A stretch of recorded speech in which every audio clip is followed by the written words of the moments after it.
Hello students, कैसे हैं आप लोग। तो लास्ट के लेक्चर में हमने ईसोफेगस के ऊपर डिस्कस किया था। आज के लेक्चर में हम लोग डिस्कस करेंगे स्टमक के बारे में। और स्टमक के बारे में डिस्कस करें उसके पहले हम ईसोफेगस से एसोसिएटेड कुछ डिसऑर्डर, डाइजेस्टिव डिसऑर्डर के बारे में डिस्कस कर लेते हैं। तो ईसोफेगस को तो हमने फूड पाइप बोला था और ईसोफेगस का काम था फेरिंग्स से फूड मटेरियल को स्टमक तक ट्रांसफर करना। यह approximate 25 centimetre long tube like structure था। ठीक है, हमने देखा था कि ईसोफेगस में कोई डाइजेशन वगैरह तो होता नहीं है। इसमें गोबलेट सेल्स की लाइनिंग होती है जो म्यूकस सिक्रीट करते हैं और उसकी वजह से क्या होता है कि ईसोफेगस के अंदर एक लुब्रिकेशन होता है, स्मूथनेस होती है, ताकि फूड मटेरियल जो होता है वो फेरिंग से इजीली स्टमक तक चला जाता है। हमने ये भी देखा था कि ईसोफेगस का एंटीरियर 1/3 पोर्शन जो है वो किसका बना है, वॉलेंट्री मसल्स का बना है, और रिमेनिंग मतलब कि 2/3 पोर्शन जो होता है ईसोफेगस का वो इनवॉलेंट्री मसल्स का बना होता है। तो ये हमने देखा था। अब उसके बाद हम कुछ डिसऑर्डर डिस्कस करते हैं रिगार्डिंग विद द ईसोफेगस, जैसे कि एस्चेलेशिया कार्डिया एक डिसऑर्डर है। तो ये एस्चेलेशिया कार्डिया क्या डिसऑर्डर है इसके बारे में मैं आपको बता देता हूं। ठीक है, अब हमने ये देखा था कि ईसोफेगस और स्टमक के बीच में एक ओपनिंग होता है, एक स्पिंचर होता है जिसे हम गैस्ट्रो ईसोफेगल स्पिंचर के नाम से जानते हैं। ऐसा देखा था हमने, जैसे ये ईसोफेगस है और उसके बाद एक ऐसा ये हमारा स्टमक है और ये ईसोफेगस और स्टमक के बीच में एक स्पिंचर होता है जो क्या करता है कि जैसे फूड मटेरियल ईसोफेगस से नीचे आया तो ये स्पिंचर ओपन हो जाता है, फूड मटेरियल स्टमक में चला जाता है। पर सपोज दैट कि इस स्पिंचर से रिलेटेड कोई प्रॉब्लम आ जाए, मतलब खाना ईसोफेगस से स्टमक के पास पहुंच गया है, स्टमक के गेट ही ओपन नहीं हो रहा, तो क्या होगा, खाना कहां पे लोड हो जाएगा, ईसोफेगस में लोड हो जाएगा ना खाना। तो यह एक तरह की डाइजेस्टिव प्रॉब्लम है और इसे हम क्या बोलते हैं, एस्चेलेशिया कार्डिया के नाम से जानते हैं। अब एक प्रॉब्लम और है जिसे हम बोलते हैं पायरोसिस, या इसे हम हार्ट बर्न के नाम से जानते हैं। तो हार्ट बर्न हार्ट से संबंधित बीमारी नहीं है, यह डाइजेस्टिव सिस्टम से रिलेटेड बीमारी है। इसमें कोई हार्ट वार्ट नहीं चलता इसमें। ठीक है, तो इसमें होता क्या है, ये एक्चुअली क्या होता है कि जब एसिडिटी इंक्रीज हो जाती है, एसिडिटी इंक्रीज होना मतलब क्या हो रहा है, स्टमक के जो एसिड्स हैं उनका लेवल हाई हो जाना, और वो एसिड जो होते हैं वो स्टमक से किधर आ रहे हैं, ईसोफेगस में आना चालू कर देते हैं। जब वो एसिड ईसोफेगस में आते हैं तो ईसोफेगस को वो डैमेज करते हैं और एक बर्निंग सेंसेशन पूरा ये नेक रीजन तक एक जलन टाइप की अंदर महसूस होने लगती है। कई बार देखा ना, यदि आप शादी पार्टियों में ज्यादा खाना खाते हो तो ऐसा लगता है जैसे आपका पेट भरा हुआ है, बिल्कुल एकदम यहां तक एकदम बर्निंग टाइप का हो रहा है, बिल्कुल जलन टाइप की फील हो रही है। ऐसा लगता है कि कोल्ड ड्रिंक को पीने को मिल जाए ताकि थोड़ी अंदर ठंडक आ जाए। तो इस प्रॉब्लम को हम पायरोसिस के नाम से जानते हैं, या इसको हम जो है हार्ट बर्न के नाम से जानते हैं। अब उसके बाद नेक्स्ट टर्म है डिग्लूटेशन। डिग्लूटेशन मतलब कि एक्ट ऑफ स्वॉलोविंग। तो एक्ट ऑफ जो स्वॉलोविंग होता है ना, उसे ही हम डिग्लूटेशन के नाम से जानते हैं।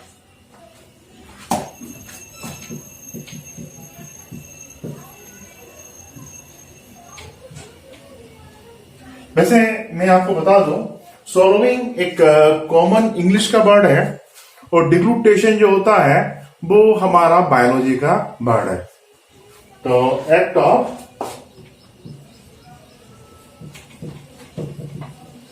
स्वॉलोविंग, खाने के जो निगलने को हम क्या बोलते हैं, डिग्लूटेशन के नाम से जानते हैं। अब उसके बाद एक प्रॉब्लम है जिसे हम बोलते हैं डायस्फेगिया। डायस्फेगिया में डिग्लूटेशन की प्रॉब्लम क्रिएट हो जाती है। अब डिग्लूटेशन की एक्टिविटी प्रॉपर नहीं हो रही, अब आप खाने को डिग्लूटेट करेंगे, सॉलोविंग करेंगे तो बहुत प्रेशर देना पड़ेगा आपको। इसी को हम क्या बोलेंगे, डायस्फीजिया के नाम से इसको जानते। तो डायस्फीजिया क्या होता है, क्लियर हो गया। कुछ डिसऑर्डर है इसोफेगस से रिलेटेड, वो क्लियर हो गए। अब now we discuss about stomach. अब इसके बाद हम स्टमक के ऊपर डिस्कस करेंगे।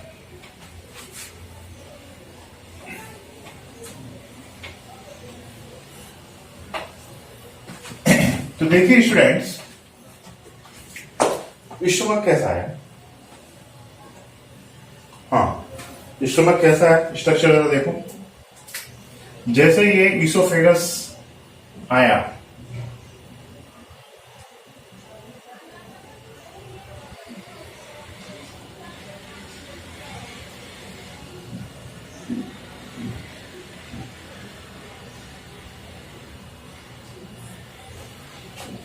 तो देखिए ये इस तरह का हमारा स्टमक होता है। अब स्टमक की पोजीशन क्या होगी ह्यूमन के अंदर, देखो सपोर्टेड है ह्यूमन बॉडी।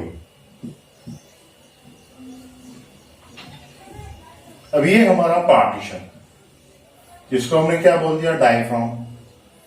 तो ईसोफेगस कुछ इस तरह से आता है। मतलब आप क्या देखेंगे कि स्टमक कहां पर है, ये ऊपर वाला रीजन तो थोरेसिक रीजन, नीचे वाला रीजन कौन सा, एब्डोमिनल रीजन। मैं इसको एक काम करता हूं, ब्लू कलर से इंडिकेट कर देता हूं ताकि आपको दिखाएंगे अच्छी तरह से।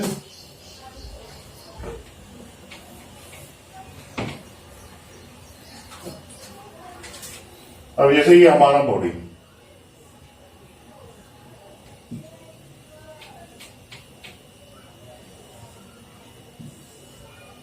ये यहां पर डायफ्राम। तो आप क्या देखेंगे, आप देखेंगे कि ये ईसोफेगस जो है वो कुछ इस तरह से आ रहा है। मतलब स्टमक की जो पोजीशन कहां पर है, स्टमक की पोजीशन है हमारी एब्डोमेन में। कहां पर है स्टमक हमारा, एब्डोमिनल कैविटी के अंदर है।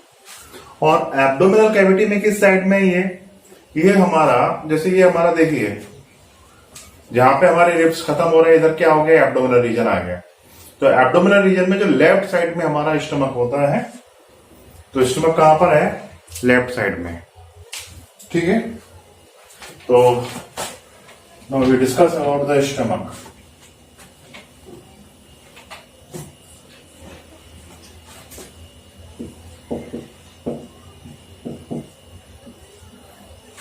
तो हम किसके बारे में बात करेंगे स्टूडेंट्स, स्टमक के बारे में बात करेंगे।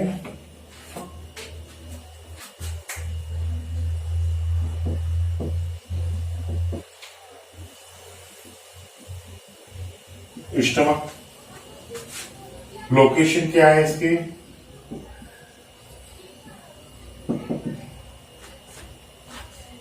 तो it is J shape,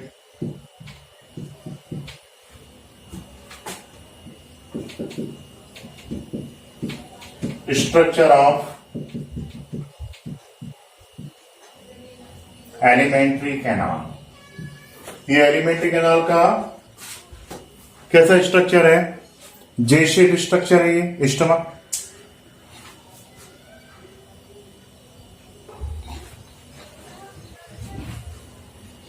So it is J-shaped structure of alimentary canal of location and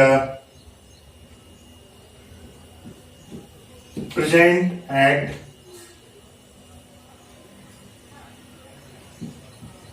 left side of upper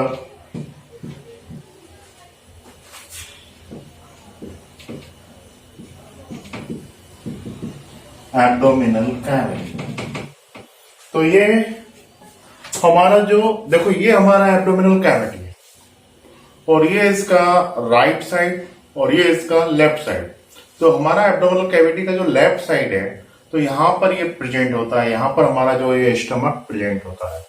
कुछ लोगों को खाना खाने के बाद स्टमक एक का प्रॉब्लम आता है ना, स्टमक में पेन चालू हो जाता है कई बार, ऐसा देखने को मिलता है ना। या आप खाना नहीं खाओ 2-3 दिन तो देखो यहाँ पे पेट में दर्द होता है, ऐसा लगता है चूहे दौड़ रहे हैं पेट में, ठीक है ना।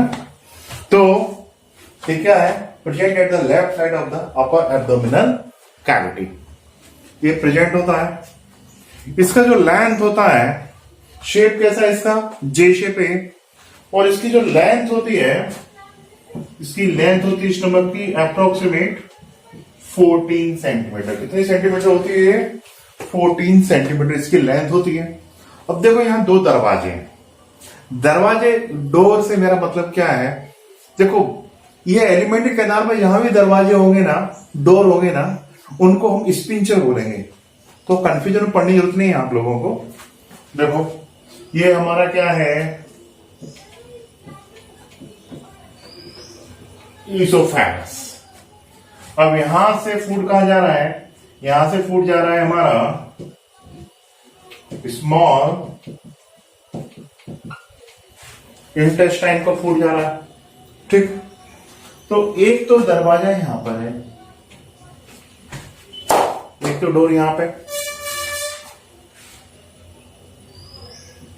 और एक डोर यहां पे है।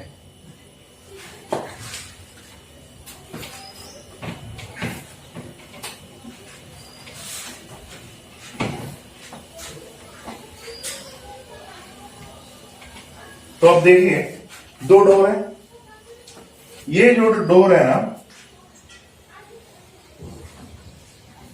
तो ये वाला जो डोर है, इस डोर को हम बोलते हैं कार्डियक स्पिंचर।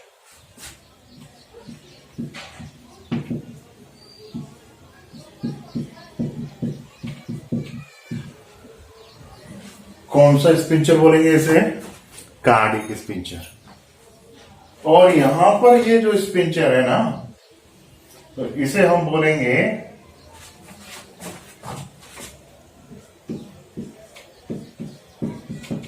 पाइलोरिक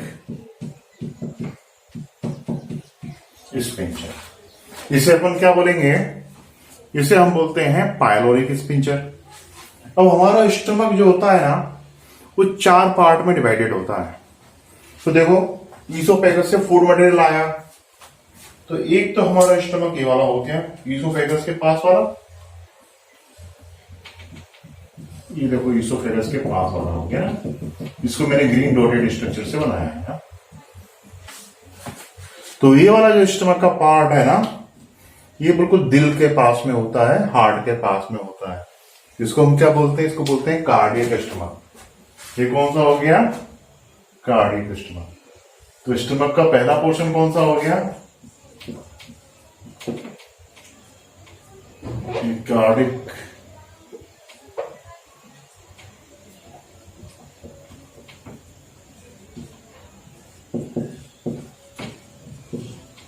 तो first part of the stomach will be cardiac stomach.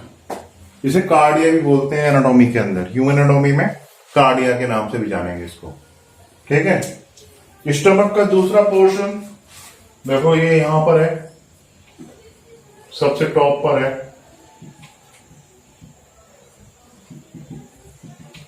ये ऊपर दिख रहा है आपको, रेड कलर से डॉटेड किया है जिसको,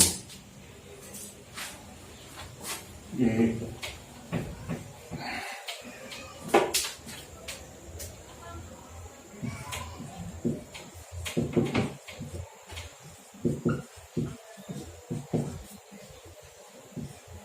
ये कार्डियक स्टमक, इधर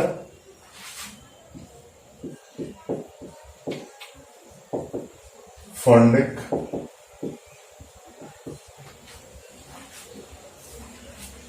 ये इसको फंडिक भी बोल सकते हैं, इसको फंडस भी बोल सकते हैं, DUS, फंडस स्टमक हो गया। नाम अच्छे है ना, प्यारे प्यारे नाम है, कार्डियक स्टमक, फिर फंडिक फंडस स्टमक। उसके बाद नेक्स्ट है बॉडी ऑफ स्टमक। इस बीच का जितना भी पोर्शन दिख रहा है ना आपको, इस पूरे पोर्शन को हम बोलेंगे बॉडी ऑफ स्टमक, जो सबसे बड़ा होता है।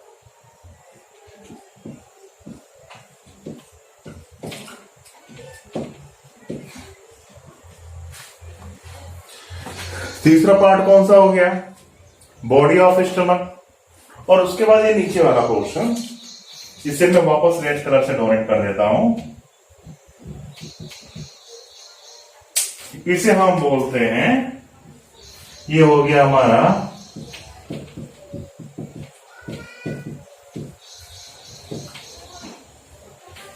Pyloric stomach. तो स्टूडेंट जरा देखो, हमारा स्टमक में दो गेट है, एक तो इनकमिंग वाला गेट, एक दूसरा आउटगोइंग वाला गेट। इनकमिंग वाले गेट को क्या बोला? जो स्टमक से ईसोफेगस और स्टमक के बीच में, इस गेट को हमने कौन सा स्पिंचर बोला? इसे हमने बोला कार्डियक स्पिंचर। दूसरा आउटगोइंग वाला गेट, जो स्टमक और स्मॉल इंटेस्टाइन के बीच में, इस गेट को क्या बोला? इस गेट को हमने बोला पाइलोरिक स्पिंचर। ठीक है। उसके बाद human stomach divided into the 4 part. कितने पार्ट में डिवाइडेड है ह्यूमन स्टमक? 4 पार्ट में डिवाइडेड है। ठीक है। सबसे पहला जो ईसोफेगस के पास होगा वो सबसे पहला होगा। कुछ बच्चे गड़बड़ कर देते यहां पर, क्या सोचते? सबसे ऊपर वाला पहला पार्ट स्टमक का, नको। सबसे पहला वाला पोर्शन कौन सा? जो ईसोफेगस के पास में, कौन सा है? स्टमक का फर्स्ट पार्ट है cardiac stomach, second part fundus stomach, तीसरा बॉडी ऑफ स्टमक, और लास्ट पाइलोरिक स्टमक। तो इस तरह से स्टमक कितने पार्ट में डिवाइडेड हो गया स्टूडेंट्स? 4 पार्ट में डिवाइडेड हो गया। It become clear? स्टमक में कितने स्पिंचर? 2 स्पिंचर। कौन कौन से? Number 1 cardiac sphincter and second is that pyloric sphincter. 2 sphincter होते हैं। अब जब फूड हमारे स्टमक में आता है, तो स्टमक में फूड आने के बाद तकरीबन 4 से 5 घंटे स्टमक में फूड स्टे करता है। ठीक है। तो कितने घंटे रुकेगा यहां पर? हमारा फूड जो होता है वो स्टमक में कितनी देर तक रुकेगा? 4 से 5 घंटे रुकेगा। तो आपने कोई भी खाना खाया, वो कहां पहुंचता है? स्टमक में पहुंचता है। स्टमक जो है एक एक्सटेंसिबल स्ट्रक्चर होता है, ये थोड़ा सा एक्सटेंड हो जाता है ना। तो आपने देखा ना, किसी पार्टी में खाना खाने के लिए जाते हो तो पहले पेट पिचका हुआ रहता है, फिर खाना खाने के बाद पेट ऐसे निकल जाता है। क्यों? क्योंकि हमारा स्टमक क्या हो गया? थोड़ा सा एक्सटेंड हो गया, थोड़ा सा वाइड हो गया after intake of food material. इसमें फूड मटेरियल आ गया। इसमें फूड मटेरियल आने के बाद इसमें कुछ देर तक स्टे करता है। कितनी देर तक स्टे करेगा? It depend upon nature of food. जैसे कार्बोहाइड्रेट है फूड में, कम देर तक स्टे करेगा। फैट है तो ज्यादा देर तक स्टे करेगा। ठीक है। तो हमारे स्टमक में फूड तकरीबन अप्रोक्सीमेट कितनी देर तक रुकता है? फूड मटेरियल यहां पे रुकता है मोटे तौर पे 4 से 5 घंटे, 4 to 5 आवर। फूड मटेरियल कहां स्टे करेगा? स्टमक में स्टे करेगा। यहां पर थोड़ा बहुत पार्सल डाइजेशन ऑफ फूड होता है, थोड़ा बहुत डाइजेशन ऑफ फूड मटेरियल यहां देखने को मिलता है स्टमक में। और बाद में स्टमक से फूड मटेरियल किधर जाएगा? स्मॉल इंटेस्टाइन को जाता है। ठीक है। और उसके बाद हमारा ये जो स्टमक है, स्टमक की वॉल में जो भी ग्लैंड्स होती हैं, the glands that present in the wall of the stomach is known as gastric gland. उन ग्लैंड्स को हम किस नाम से जानते हैं? गैस्ट्रिक ग्लैंड्स के नाम से जानते हैं। ठीक है। तो स्टूडेंट्स, आपको क्या याद रखना है? आपको याद रखना है कि gastric glands,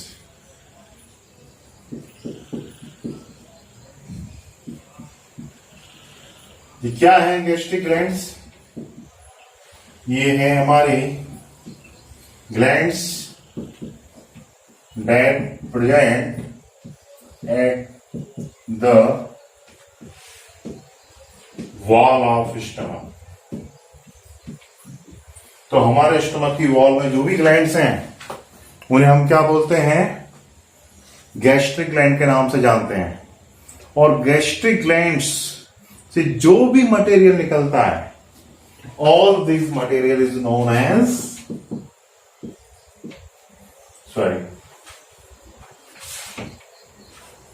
gastric juice.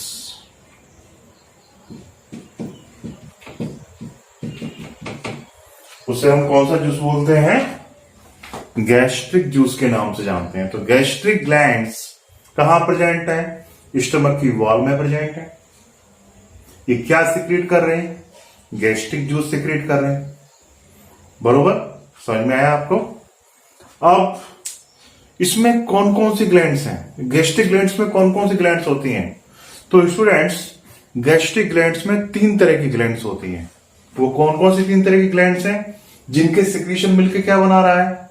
Gastric juice का फॉर्मेशन कर रहा है। तो ग्लैंड्स कौन कौन सी वो देख लेते। तो गैस्ट्रिक ग्लैंड्स के अंदर 3 तरह की ग्लैंड्स आती हैं स्टूडेंट्स। जो पहले जो ग्लैंड है, जो फर्स्ट ग्लैंड है, उसे हम बोलते हैं म्यूकस नेक सेल के नाम से जानते हैं।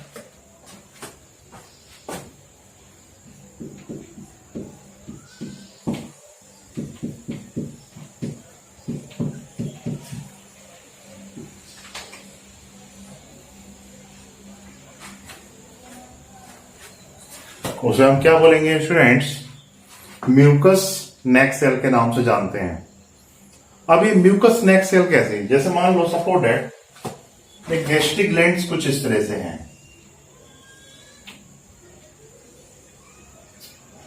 तो स्टमक की वॉल में कुछ इस तरह की ग्लैंड्स हैं। तो ये ग्लैंड्स ढेर सारी सेल से बनी हुई हैं। ग्लैंड का ये वाला पोर्शन कौन सा हो गया? Neck region. ये क्या हो गया? इस ग्लैंड का नेक रीजन हो गया। और इस नेक रीजन में जो सेल्स हैं वो म्यूकस सिक्रेट करती हैं। इसलिए गैस्ट्रिक ग्लैंड्स का ये पोर्शन जो नेक वाले पोर्शन प्रेजेंट है, उसे हम किस नाम से जानते हैं? म्यूकस नेक सेल के नाम से जानते हैं। अब गैस्ट्रिक ग्लैंड्स में म्यूकस नेक सेल बहुत ही महत्वपूर्ण है। It is very important and this secrete the mucus. ये क्या सीक्रेट करते हैं? म्यूकस सीक्रेट करते हैं। अब म्यूकस का काम क्या होता है? स्टमक के अंदर जो एसिड है, it's a very dangerous acid. इसका पीएच होता है 1.8 होता है। तो बहुत ही खतरनाक एसिड होता है। उससे स्टमक की वॉल को प्रोटेक्ट करना। देखो, म्यूकस का डाइजेशन नहीं होता है। म्यूकस एक स्मूथ ही सब्सटेंस होता है, बिल्कुल एकदम स्मूथ सब्सटेंस होता है। तो ये क्या करता है कि हमारी एलिमेंट्री कैनाल को प्रोटेक्ट करता है। जो डेंजरस डाइजेस्टिव जूस होते हैं उससे प्रोटेक्ट करता है। स्टूडेंट, यू मस्ट रिमेंबर, देखो हम लोग जो है वेजिटेरियन प्रोडक्ट खा लेते हैं, चपाती खा जाते हैं, भाजी खा लेते हैं, नॉन वेज प्रोडक्ट भी खा लेते हैं। हम बकरे को, जब हम मुर्गे और बकरे को डाइजेस्ट कर सकते हैं, तो एलिमेंट्री कैनाल तो हमारा भी फ्लेश का बना हुआ, मांस का बना हुआ, वो भी डाइजेस्ट हो जाना चाहिए। नहीं होता वो डाइजेस्ट। क्यों नहीं होता? क्योंकि म्यूकस हमारे एलिमेंट्री कैनाल को प्रोटेक्ट करता है डाइजेस्टिव जूस से। ठीक है। तो गैस्ट्रिक ग्लैंड्स में पहला ग्लैंड कौन सा हो गया? Mucus neck cell. वो क्या सिक्रेट करेगा? म्यूकस सिक्रेट करेगा। ठीक है। इसके बाद दूसरी जो ग्लैंड्स हैं उन्हें हम बोलेंगे पैप्टिक सेल्स। क्या बोलेंगे उसे? Peptic sales.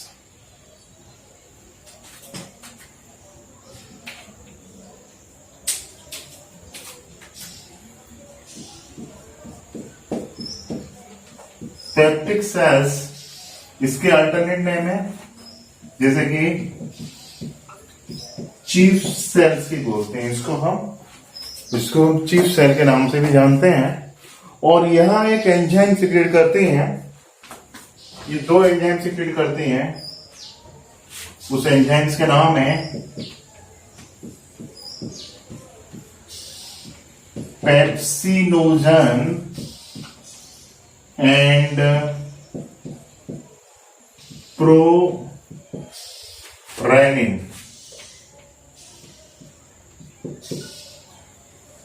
ये 2 RENNIN। तो ये 2 एंजाइम सिक्रेट करते हैं। कौन कौन से? एक्चुअली ये सेल्स क्या सिक्रेट कर रही हैं? ये सेल्स सिक्रेट कर रही हैं एंजाइम्स। एंजाइम्स क्या होते हैं? जो फूड मटेरियल के डाइजेशन में हेल्प करते हैं। उन सब्सटेंस को अपन क्या बोलते हैं? एंजाइम। तो हमारे ये जो पेप्टिक सेल है, चीफ सेल है, ये 2 एंजाइम सिक्रेट कर रहे हैं। कौन कौन से? एक तो पेप्सिनोजन और दूसरा प्रोरेनिन। ये दो सिक्रेट कर रहे हैं, ठीक है। इसके बाद जो नेक्स्ट सेल्स हैं उन्हें हम बोलते हैं पैराइटल सेल। तीसरी जो सेल्स हैं उसे हम बोलेंगे पैराइटल सेल।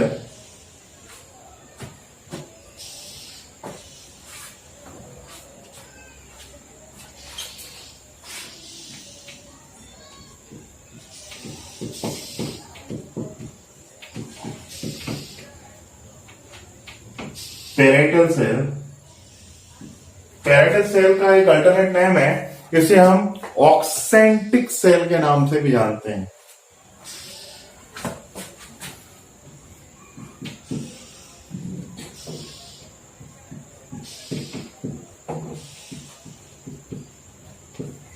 इसे हम ऑक्सेंटिक सेल के नाम से जानते हैं। और ये जो सेल्स होती हैं जिन्हें हमने ऑक्सेंटिक सेल बोला, सॉरी, OXYNTIC,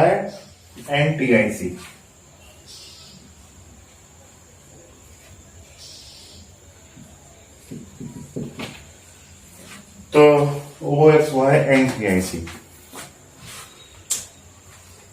तो ये ऑक्सेंटिक सेल या जो पैराइटल सेल्स हैं, ये सेल दो सब्सटेंस सिक्रेट करते हैं। एक तो diluted hydrochloric acid, dilute HCl, और एक सब्सटेंस और भी सिक्रेट करती हैं, इसे हम कैस्टर इंट्रिंसिक फैक्टर के नाम से जानते हैं, या खाली इसे हम इंट्रिंसिक फैक्टर ही बोल सकते हैं। एनसीईआरटी में इंट्रिंसिक फैक्टर नाम दिया है, मैं पूरा नाम लिखूंगा, कैस्टर इंट्रिंसिक फैक्टर।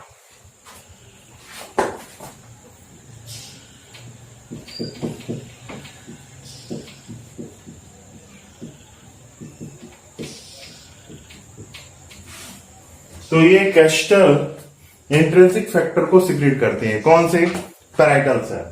तो गैस्ट्रिक ग्लैंड्स के अंदर तीन तरह की सेल्स हैं। कौन कौन सी? म्यूकस नेक्स्ट सेल, जो क्या सिक्रेट कर रहा है? म्यूकस सिक्रेट कर रहा है। दूसरे पैप्टिक सेल या चीप सेल, ये क्या सिक्रेट कर रहे हैं? ये हमारे सिक्रेट कर रहे हैं पेप्सिनोजन और प्रोरेनिन एंजाइम। तीसरे हमारे पैराइटल सेल या फिर ऑक्सेंटिक सेल्स, और ये क्या सिक्रेट कर रहे हैं? डाइल्यूट HCl और हमारा कैस्टर इंट्रिंसिक फैक्टर। तो देखो स्टूडेंट्स, म्यूकस नेक्स्ट सेल से क्या निकल रहा है? म्यूकस। म्यूकस का फंक्शन क्लियर, कि यह एलिमेंट्री कैनाल की कोटिंग बना के रखता है, प्रोटेक्ट करता है, डाइजेस्टिव जूस से हमारे एलिमेंट्री कैनाल को डैमेज नहीं होने देता। पेप्टिक सेल और चीप सेल, ये क्या सिक्रेट कर रहे हैं? एंजाइम, पेप्सिनोजन और प्रोरेनिन। और इनका काम क्या है? ये खाने में जो भी प्रोटीन आएगा ना, ये उसको डाइजेस्ट करेंगे, थोड़ा बहुत डाइजेस्ट करेंगे। तीसरे सेल कौन से हैं? पैराइटल सेल या ऑक्सेंटिक सेल, ये डाइल्यूट HCl निकाल रहे हैं। हमारे स्टमक में HCl होता है, और डाइल्यूट HCl से क्या होता है, या हम ऐसे बोले कि हमारे स्टमक में एसिड होता है, और एसिड क्या काम करता है? खाने में जो भी पैथोजन आए हैं वो सब यही मर जाते हैं। एसिडिक मीडियम में खाना खराब ही नहीं होता, तो यहाँ पे 4-4, 5-5 घंटे तक खाना रखा रहता है। ठीक है, जब स्मॉल इंटेस्टाइन से ग्रीन सिग्नल मिलता है ना, फिर हमारा ये कपार्ट ओपन होता है। कौन सा? Pyloric sphincter. फिर खाना स्टमक से कहां जाएगा? स्मॉल इंटेस्टाइन में जाएगा। ओके, तो HCl का काम समझ में आ गया। Castle intrinsic factor which are very important. Why? Vitamin B12 का जो हमारी बॉडी में एब्जॉर्प्शन होता है ना, ये एब्जॉर्प्शन किसकी वजह से होता है? कैस्टर इंट्रिंसिक फैक्टर की वजह से होता है। इसलिए हमारे लिए बहुत ही महत्वपूर्ण है, बहुत ही जरूरी है। It become clear? ये समझ में आ गया? तो दिस स्टमक के बारे में इतना इनफ है, सफिशिएंट है। इसके बाद के नेक्स्ट लेक्चर में हम लार्ज इंटेस्टाइन और स्मॉल इंटेस्टाइन को डिस्कस करेंगे। आई होप आज का लेक्चर समझ में आया होगा आपको। Thank you students.